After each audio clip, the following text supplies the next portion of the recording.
आता हा पहिल्या सप्ताहाचा 5वा अभंग आणि एकूण 50 अभंगापैकी 5वा अभंग आपण आज करतो आहोत. अभंग आहे तुकाराम महाराजांचा 6 चरणाचा. देवा आता ऐसा करी उपकार, देवा आता ऐसा करी उपकार, देहाचा हा विसर पाडी माझ, देहाचा हा विसर पाडी माझ, तरीचा जीव सुख पावे माझा, तरीच हा जीव सुख पावे माझा. बरे केशी राजा कळो आले, बरे केशी राजा कळो आले, तरीचा हा जीव सुख पावे माझा. ठाव देई चित्ता राखे पाया पाशी, ठाव देई चित्ता राखे पाया पाशी, सकळ वृत्तीसी निरंतर, सकळ वृत्तीसी निरंतर, तरीचा जीव सुख पावे माझा, तरीचा जीव सुख पावे माझा. बरे केशी राजा कळो आले, बरे केशी राजा कळो आले, तरीचा जीव सुख पावे माझा. आस भय चिंता लाज काम क्रोध, आस भय चिंता लाज काम क्रोध, तोडावा संबंध यांचा माझा, तोडावा संबंध यांचा माझा, तरीचा हा जीव सुख पावे माझा, तरीचा हा जीव सुख पावे माझा. बरे केशी राजा कळो आले, बरे केशी राजा कळो आले, तरीचा हा जीव सुख पावे माझा. मागणे ते एक हेची आहे आता, मागणे ते एक हेची आहे आता, नाममुखी संत संग देई, नाममुखी संत संग देई, तरीचा जीव सुख पावे माझा, तरीच हा जीव सुख पावे माझा. बरे केशी राजा कळो आले, बरे केशी राजा कळो आले, तरीचा हा जीव सुख पावे माझा, तरीचा हा जीव सुख पावे माझा. तुका म्हणे नको बरपंग देवा, तुका म्हणे नको बरपंग देवा, घेई माझी सेवा भाव शुद्ध, घेई माझी सेवा भाव शुद्ध, तुका म्हण तरीच हा जीव सुख पावे माझा, तरीच हा जीव सुख पावे माझा. बरे केशी राजा कळो आले, बरे केशी राजा कळो आले, तरीचा हा जीव सुख पाव माझा, तरीचा हा जीव सुख पावे माझा. आता या अभंगाची भूमिका अथवा प्रस्तावना पाहूया.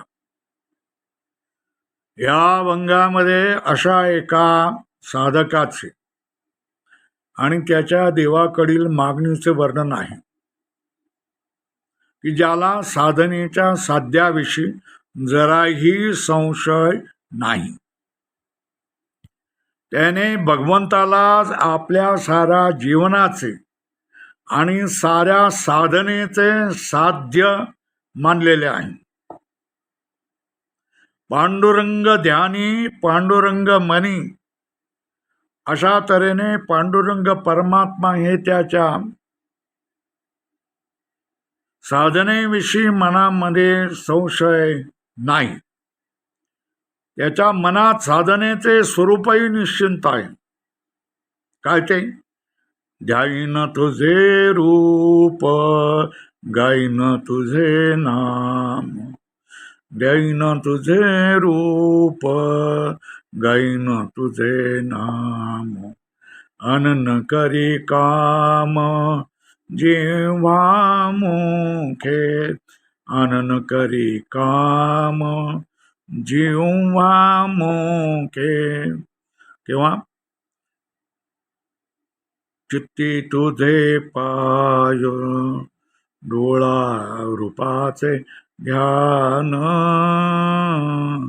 चित्ती तुझे पाय डोळा रूपाचे ध्यान,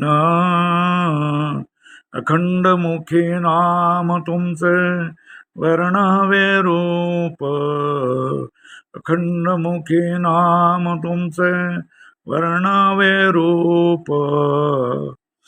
हा त्याचा ठाम निश्चय आहे. अशा तऱ्हेने त्या साधकाने भक्ती साधना भरपूर केलेली आहे, पण तरी त्याला वरच्या अवस्थेमध्ये जाण्याची तीव्र ओढ लागली आहे.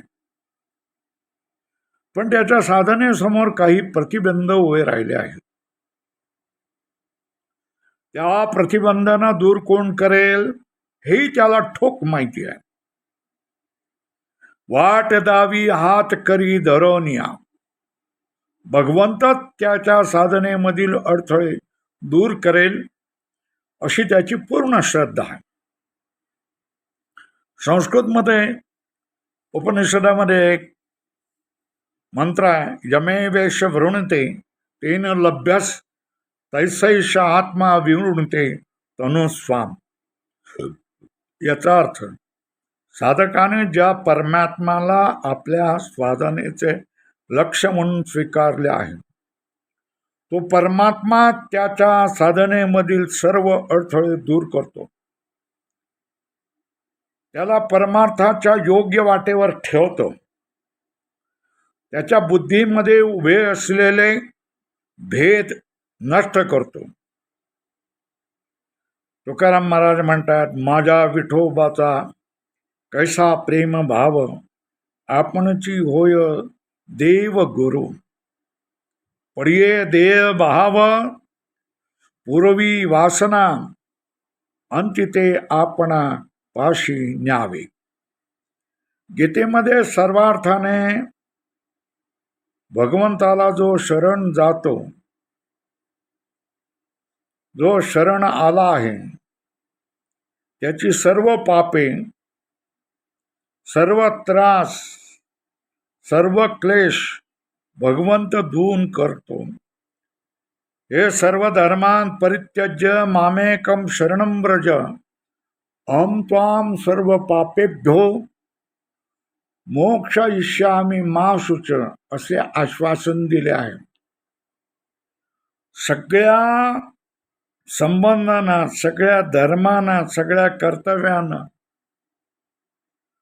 त्यागून दे आणि मला एकाला शरण घे.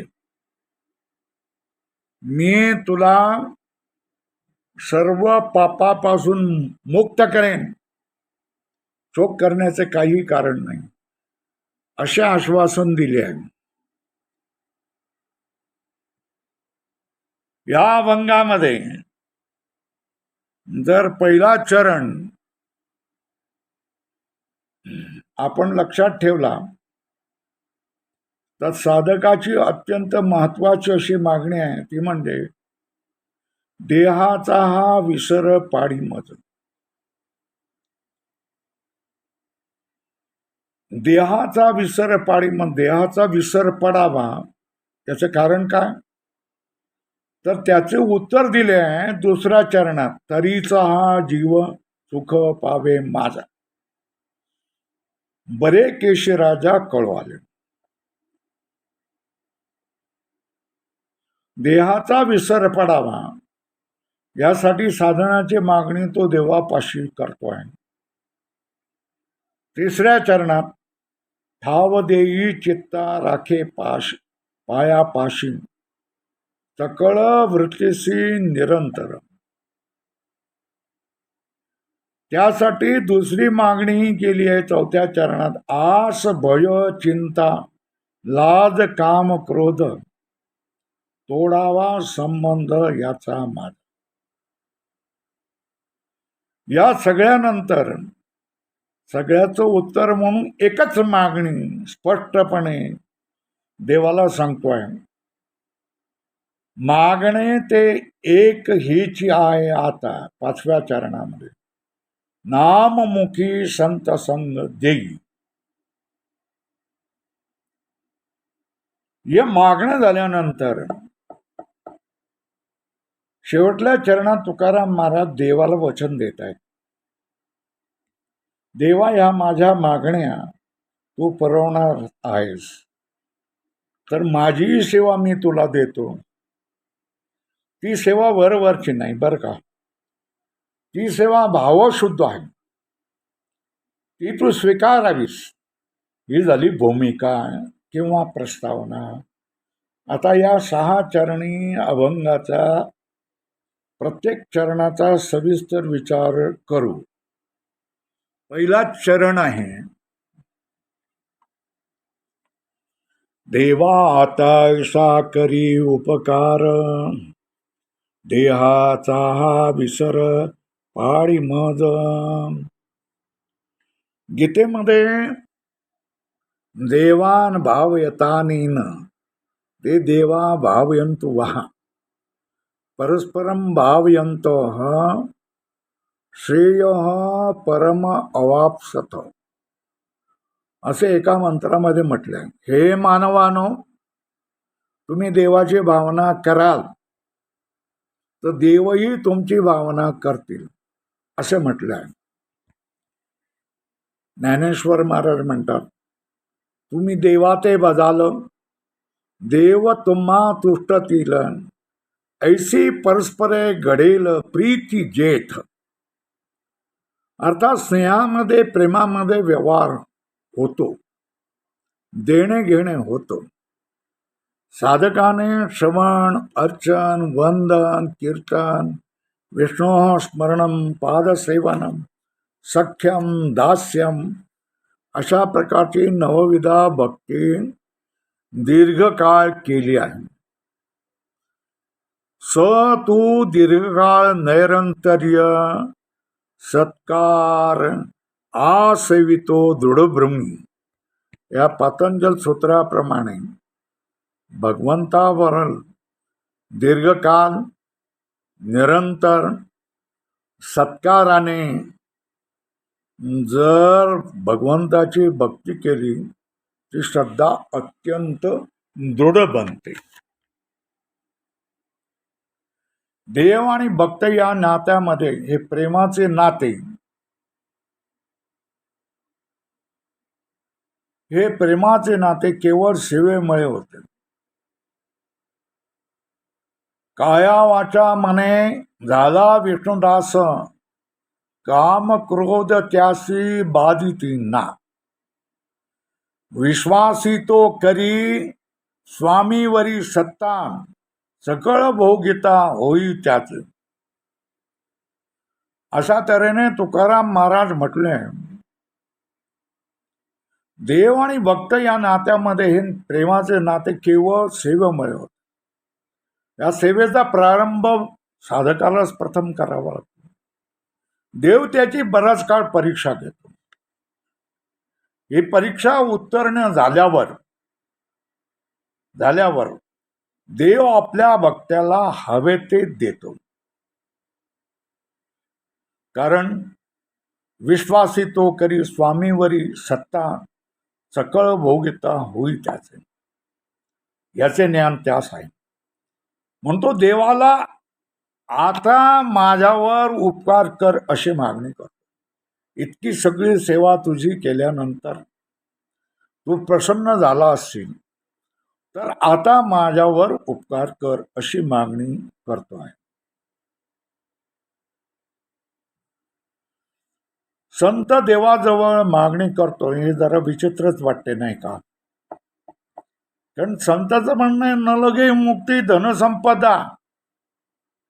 अशा रीतीने संसाराविषयी वैराग्य असल्यामुळे कोणताही तुकाराम महाराजासारखा संत देवाजवळ कोणत्याही सांसारिक वस्तूची मागणी मागणार नाही.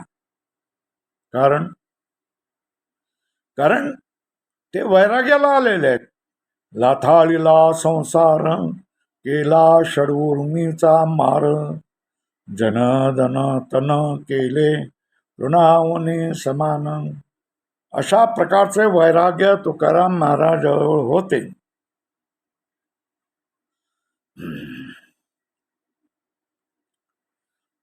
तेव्हा शिवाजी महाराजांनी जेव्हा नजराणा पाठविला त्यावेळेला तो तुकाराम महाराजांनी परतच पाठवला.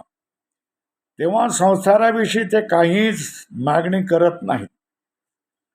खरं म्हणजे तर संतांचे देवाजवळ कुठलीच मागणी नसते.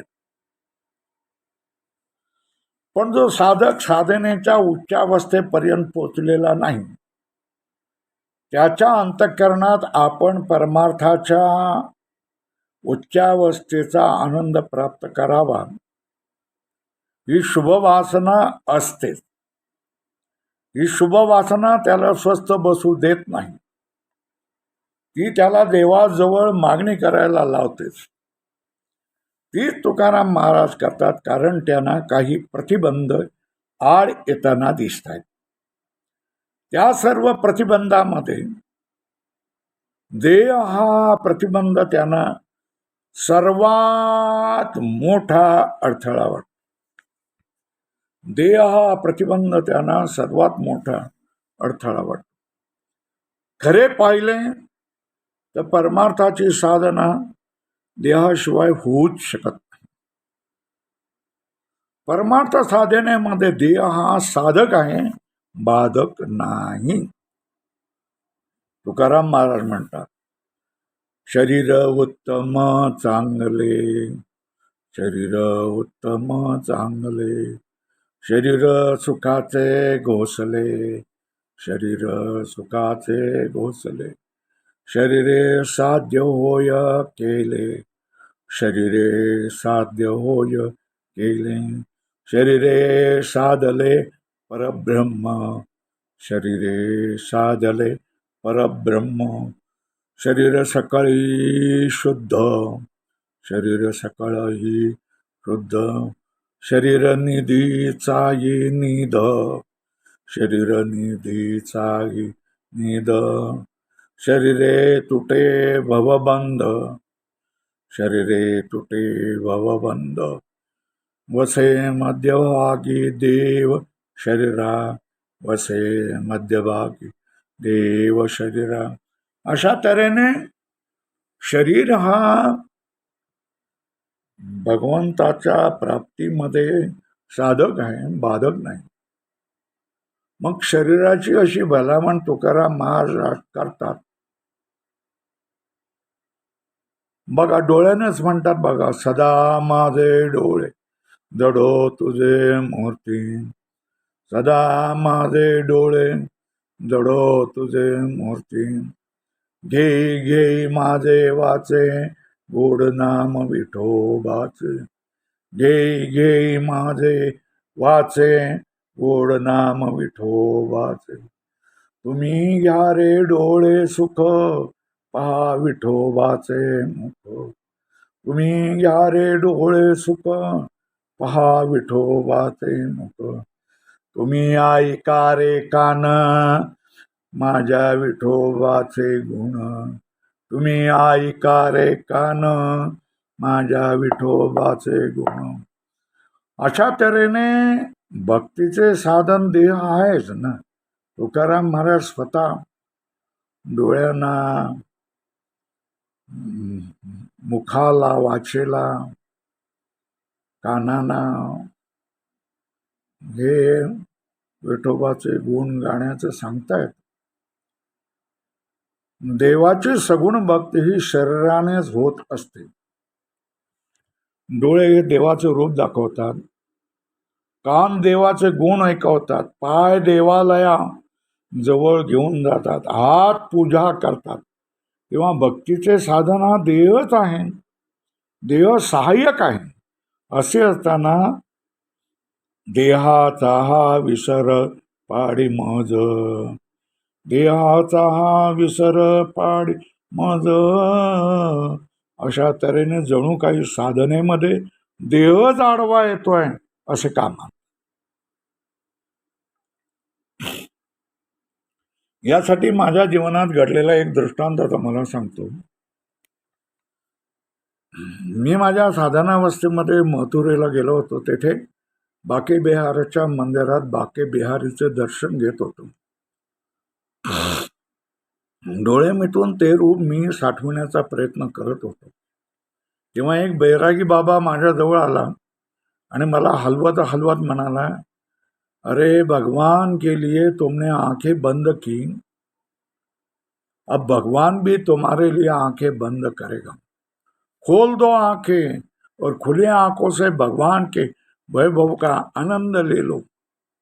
यह क्या बात है कि भगवान के दर्शन आए हो, भगवान सामने खड़े हैं और आप आंखें मूंद रहे हो. तो तू माझा स्वामी मी तुझा रंक या द्वैत भावनेमध्येच अडकून पडला होता. त्याशिवाय दुसरे काही असते हे त्याला माहीतच नव्हते. पण मी मात्र तू माझा स्वामी मी तुझा रंक, पाहता न देखे वेगळीक, मी तू पण जाऊ दे हरी, एकच गोंगडी पांघरू हरी, या अद्वैत अवस्थेमध्ये होतो. किंवा आवडे हे रूप गोजिरे सगुण, पाहता लोचन सुखावले, आता दृष्टी पुढे तैसाची तू राहे, जो मी देखे तुझ पांडुरंगा.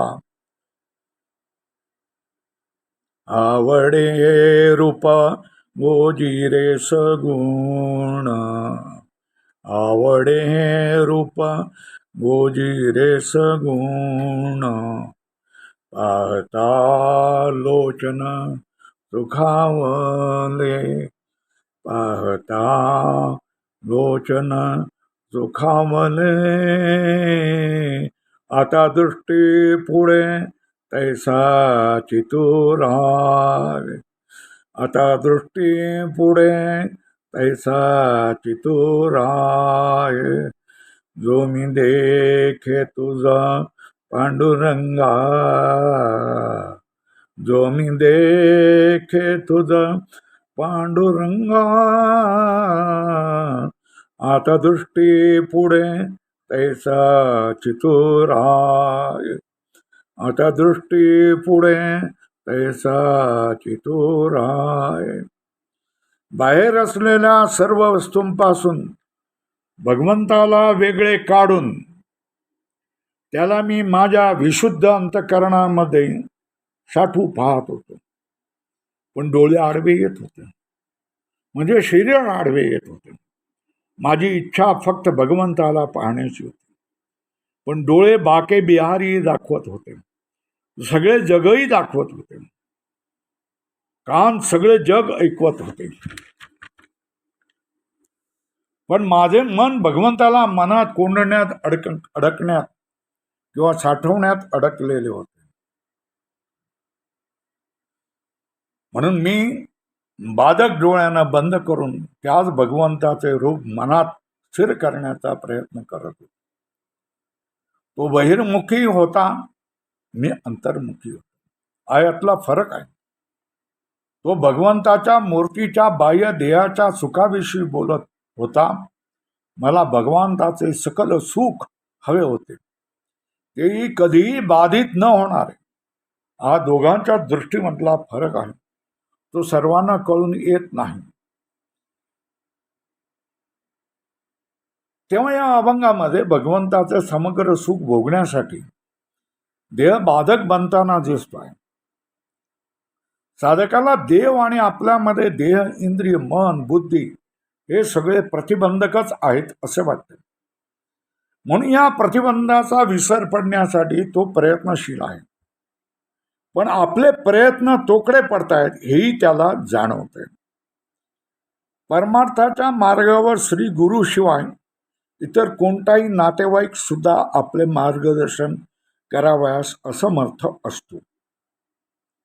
पण श्री गुरुची प्राप्ती झालेली नाही, मग काय करावे? देवाच्या चरणाला मिठी मारावी, देवाला साकडे घालावे. म्हणून महाराज म्हणतायत, देहाचा हा विसर पाडी मज. देहाचा विसर का पडावा? याचे कारण काय? महाराज सांगतात दुसऱ्या चरणामध्ये, तरीच हा जीव सुख पावे माझा, तरीच हा जीव सुख पावे माझा. बरे केशी राजा कळो आले, बरे केशी राजा कळो आले. तरीच हा जीव सुख पावे माझा, बरे केशी राजा कळो आले. बैसता संताचे संगती, कळो आले कमळापती. संताच्या आचार्याच्या सहवासात बसल्यानंतरच परमात्म्याच्या सुखाची कल्पना येते. देव नित्य आहे, म्हणून देवाचे सुखही नित्य आहे. देव अविनाशी आहे, म्हणून देवाचे सुखही अविनाशी आहे. पूर्ण अविनाशी सुखाच्या भोगाच्या आड देहाचे प्रत्यक्ष म्हणजे अपरोक्ष असणारे देहाचे सुख येते. विनाशी सुख स्वीकारायचे की अविनाशी सुख स्वीकारायचे, हा तुमचा निश्चय आहे. तुकाराम महाराज या अविनाशी सुखाचीच अपेक्षा धरतात. प्रेम रसे बैसली मिठी, आवडी लाठी सुखाची. प्रेम रसे बैसली मिठी, आवडी लाठी सुखाची.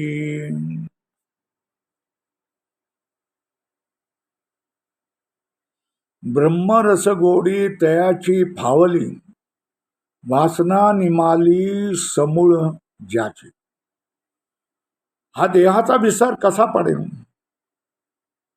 त्यासाठी काय करावे लागेल याची मागणी तुकाराम महाराज करतायत तिसऱ्या चरणामध्ये. ठाव देही चित्ता राखे पाया पाशी, ठाव देही चित्ता राखे पाया पाशी. सकळ वृत्तीसे निरंतर, सकळ वृत्तीसे निरंतर.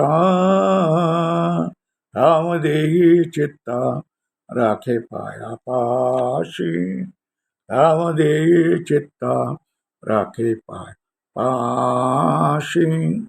मन ही अशी वस्तू आहे की ते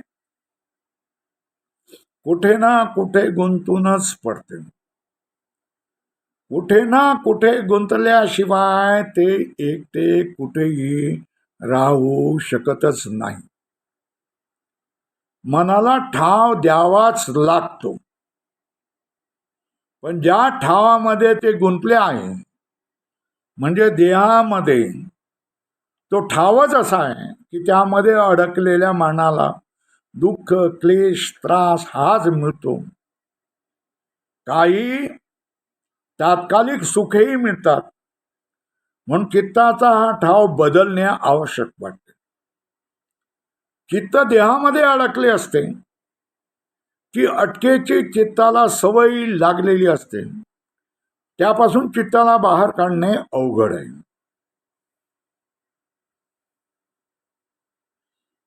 त्या चित्ताला संसारातून बाहेर काढणं, देहामधून बाहेर काढणं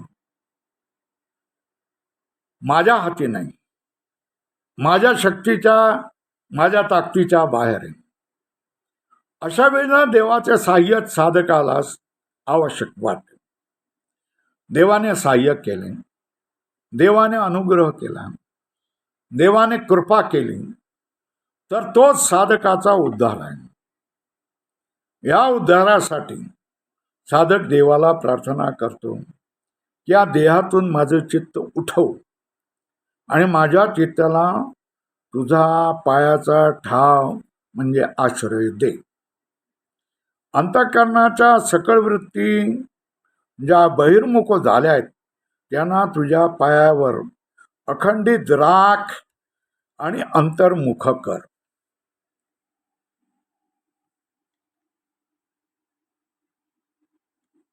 आता तिसऱ्या चरणामध्ये सांगतायत, आस भय चिंता लाज काम क्रोध. आस भय चिंता लाज काम क्रोध. तोडावा संबंध यांचा माझ. तोडावा संबंध यांचा माझा. तरीच वा सुख पावे माझा. तरीच या जीवा सुख पावे माझा. बरे केशी राजा कळो आले. बरे केशी राजा कळो आले. आस भय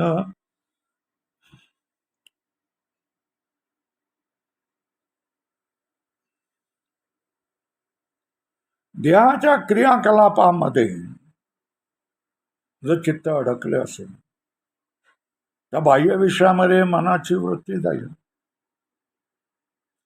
मग बाह्य विषयाचीच आशा लागेल. या बाह्य विषयाचीच मला भीती वाटेल, बाह्य विषयाचीच मला लाज वाटेल, त्यांच्यामध्येच मला इच्छा होईल. ते प्रतिकूल झाले तर त्याच विषयी मला राग येईल. मला यांच्यामध्ये जराही गुंतून पडायचं नाही. आस भय चिंता लाज काम क्रोध याच्यामध्ये जराही गुंतून पडायचं नाही. म्हणून याच्यापासून माझ्या चित्ताचा संबंध तोडावा, अशी मागणी साधक करतो. आता या सगळ्यापासून कसे दूर व्हावे हेही मला कळते. ते कळते पण वळत नाही. म्हणून मी तुझ्याजवळ शेवटचं एक मागणे मागतोय. मागणे ते हे एकची आहे आता. मागणे ते हे एकची आहे आता. नाममुखी संत संग देई. नाममुखी संत संग देई. तरीचा जीव सुख पावे माझा. तरीचा हा जीव सुख पावे माझा. बरे केशी राजा कळो आले. बरे केशी राजा कळो आले. तरीचा जीव सुख पावे माझा.